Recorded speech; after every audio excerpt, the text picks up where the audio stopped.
සුබ දවසක් යාළුවෝ හැමෝටම මං ගුරුවරයෙක් විදියට දරුවන්ට උගන්වන්න ආස වගේම හරිම ආසාවෙන් කරන දෙයක් තමයි වගා කරන එක. දරුවෝ එක්ක වගේම ගස් කොළන් සතා සිව්පාවන් එක්ක ඉන්න මං හරි ආසයි. ඒ නිසාම අම්මයි තාත්තයි එක්ක ගොවිතැන් කරන්න පුරුදු වුණේ. ඉතින් ඔන්න අද ඉඳන් ඔයාලා හැමෝටම පුළුවන් අපි වගා කරන්නේ කොහොමද කියලා බලන්න. ඉතින් අද මම යන්නේ දම්බල කඩන්න. මේ බලන්න මේ දම්බල වැල් හොඳටම පිරීලා. හරිම ලස්සනට තියෙනවා. ඉතින් මෙහෙම තියනවා දැක්කම මේවා හදන්න මුල ඉඳන් දුක් මහන්සි වුණු ඒ කැපවීම අමතක වෙලා හදවතට පුදුමාකාර සතුටක් දැනෙනවා. වගා කරනවා කියන්නේ ලේසි නැහැ. ඉරව්ව එක්ක පොළව එක්ක ඔට්ටු වෙවි පුදුමාකාර විදියට මහන්සි වෙන්න ඕන.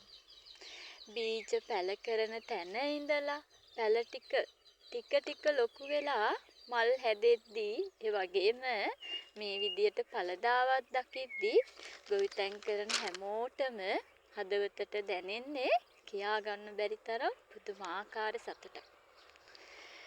ඉතින් එයාලා හැමෝම ඒ සතුට ගොවිතැන්නේ අන්තිමේදී භුක්ති විඳිනවා.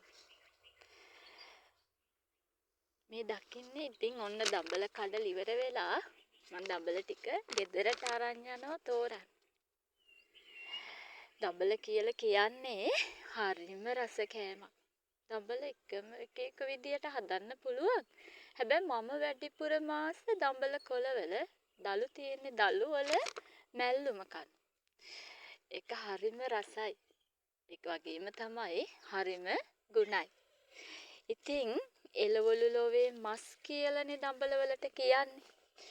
ඒ එළවලු වලින් වැඩිපුරම ප්‍රෝටීන් තියෙන්නේ දඹල වල නිසා. ඒ වගේම තව විටමින් කනිජ ලවණ වගේ ගොඩාක් පෝෂ්‍යදායී විශේෂ එළවලුවක් තමයි දඹල කියලා කියන්නේ. ඔන්න ඉතින් මම දඹල කඩන් ඇවිල්ලා තෝරන ගමන් ඉන්නේ. මේ තෝරලා ඉවරුණාට පස්සේ අපි කාලයක් තිස්සේ වගා කරන හින්දා ගෙදරට ඇවිල්ලා එළවලු ටික අරන් යන්න පුරුදු වෙලා තියෙනවා. ඒක නිසා ලොරි වලින් අනිවාර්යයෙන්ම ඒ දවස් වලට ගෙදරට ඇවිල්ලා ඒ අපි පළදාව අරන් යන හින්දා අපිට ඒ ගැන කරදරයක් නම් ඇත්තටම නැහැ. ඔන්න ඉතින් මම දඹල ගැන කිව්වා වගේම තමයි දැන් වගා කරලා ඉවර වෙලා දඹල විතරයි ඉතුරු වෙලා තියෙන්නේ.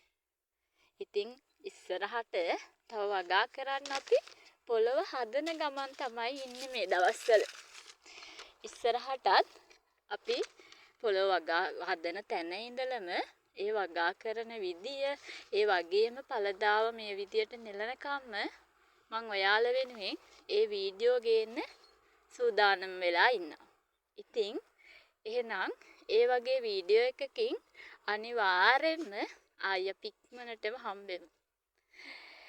ඒ වගේම තමයි මේ වගේ ගොවිතැන් කරන විදිය ඒ වගේම ගැමි ජීවිතය ගැන ඉස්සරහට වීඩියෝ දාන්න මේ පේජ් එකේ වගේම මේ YouTube channel එකේ මං බලාපොරොත්තු වෙනවා. ඒ නිසා ඉස්සරහටත් මේ වගේ වීඩියෝ බලන්න කැමති හැමෝම මේ පේජ් එක ෆලෝ කරලා වගේම YouTube channel එකත් subscribe කරන්න අමතක කරන්න එපා.